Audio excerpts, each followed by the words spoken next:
que la charge du conducteur A augmente du fait de la présence d'un autre conducteur B, du fait par effet d'influence, et elle a augmenté encore plus lorsque l'influence était totale, lorsqu'il entourait de toutes parts.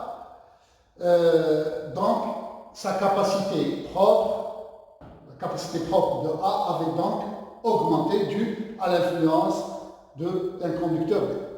L'ensemble des conducteurs A et B forment ce qu'on appelle condensateurs, représentés schématiquement par deux barres parallèles, qui sont généralement dans la pratique, on les réalise avec deux conducteurs en influence totale, comme le représente la figure ci-contre. On a une influence totale réussie par deux sphères concentriques reliées par un générateur. Donc, il y a les charges KA et KQ intérieur sont égales et de signe contraire. Et donc, la valeur absolue de QA ou de QB, ce qui sont égales, ce qui est Q, est dite charge du condensateur. On voit que la tension est assurée par le générateur. Lorsque la tension V augmente, la charge augmente.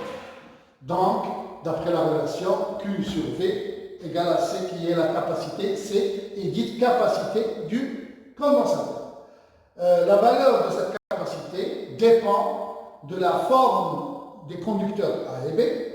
Elle dépend aussi de la nature de l'isolant et de la distance, donc on va voir, comme on a vu, de la distance qui sépare les deux conducteurs.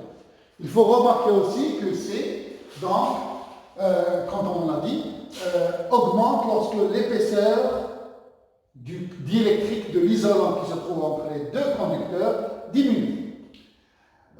Si le milieu n'est pas le vide, c'était ε0 la permittivité, donc il y a la capacité devient C', avec C' égale à C calculé avec le vide, multiplié par epsilon R qui est la permittivité relative. La permittivité relative, c'est le quotient de la permittivité du milieu diélectrique sur ε0 du milieu qui est le vide. Généralement, on utilise comme remplacement pour augmenter la capacité, on utilise le verre, la céramique, le papier carbone et la paraffine ainsi que d'autres. Céramique, on voit les bougies, les voitures, on utilise la céramique, c'est un très bon isolant.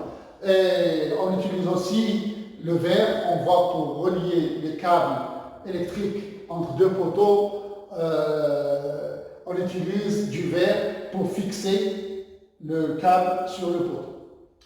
Bon, on va maintenant étudier et calculer la capacité d'un condensateur plein.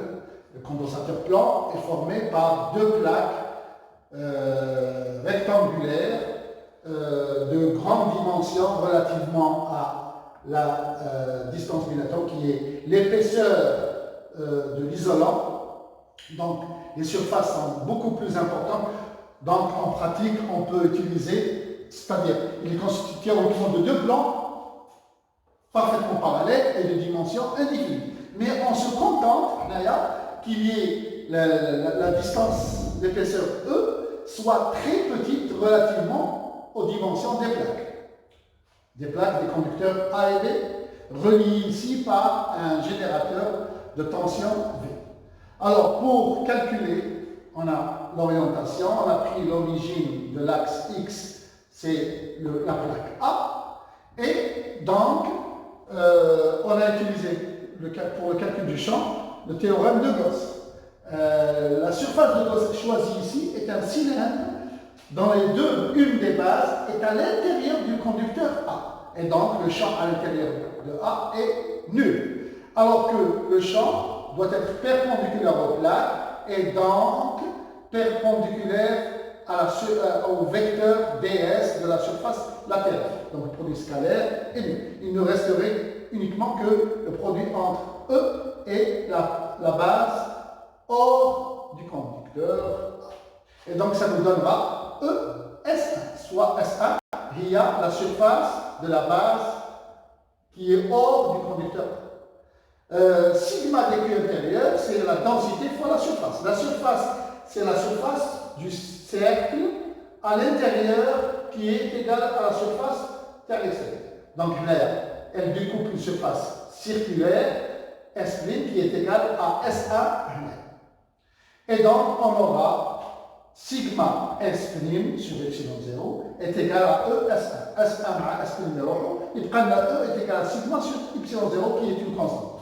On utilise la circulation du champ pour calculer dV qui est égal à moins E dx.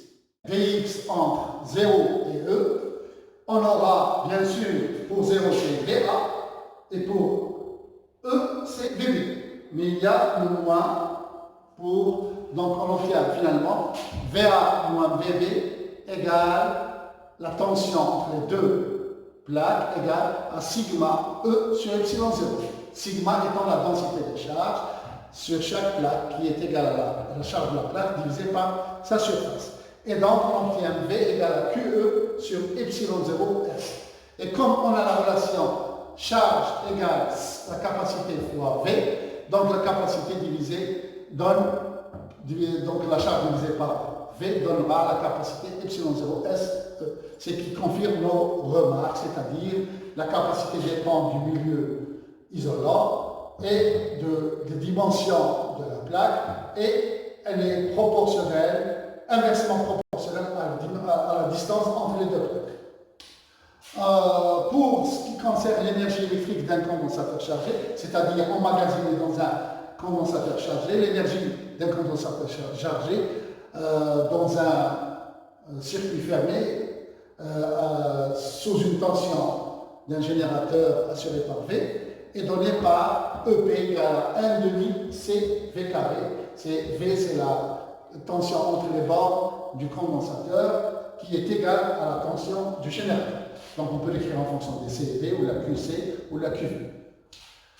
On va parler enfin pour l'association de condensateurs.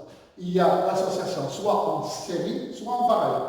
En parallèle, c'est pour augmenter la capacité. On a un ensemble de condensateurs. On a un condensateur où la capacité est suffisante. On veut augmenter la capacité. Bien sûr, on peut augmenter la tension. On veut augmenter la tension, la charge. Mais la charge, si elle augmente, il faut la tension augmente. Donc, pour une certaine capacité. Mais le condensateur ne peut pas supporter n'importe quelle tension. Donc, il peut claquer. Pour éviter le claquage de condensateur, on utilise une association de condensateurs en parallèle. Donc, le condensateur équivalent, c'est celui qui est alimenté, qui serait alimenté par la même charge et donnerait la même tension entre ces bords que pour un ensemble de condensateurs en parallèle.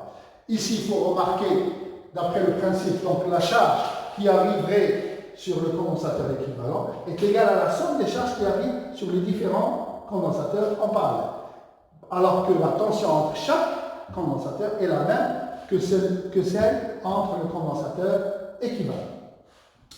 On a donc le principe de conservation, Q égale à Q1 plus Q2 jusqu'à Qn. Q égale à C pour le condensateur équivalent, c'est la charge de Q, c'est la charge du condensateur équivalent, est égale à C équivalent fois VAB. La même chose pour chaque condensateur. Et donc, Q, puisque Q1 est égal à C1V1, Q2 C2V2, et donc Q total égale à C1V1 plus C2V2, avec V1 égale à V2 égale à Vn, qui est égal à Vn. Donc la charge totale est égale à C équivalent fois VAB pour le condensateur équivalent, est égale à la somme des capacités fois VAB. Et finalement, donc, on a le C équivalent, c'est la somme des CI. Alors qu'il faut remarquer que la charge était la somme des charges. Et le potentiel, c'était le même pour le condensateur équivalent et pour chaque condensateur. Il faut remarquer une chose, c'est que ici, pour avoir, si on a on a un doute, est-ce qu'on a une association en parallèle ou là en série, il faut remarquer qu'en parallèle, n'importe quelle capacité est plus petite que les capacités du condensateur équivalent. Alors, maintenant, l'association en série, c'est pour diminuer, on a un ensemble de plusieurs condensateurs, mais on veut avoir une capacité plus petite. Alors, pour cela, il faut associer les condensateurs en série. L'équivalent va avoir une capacité plus petite.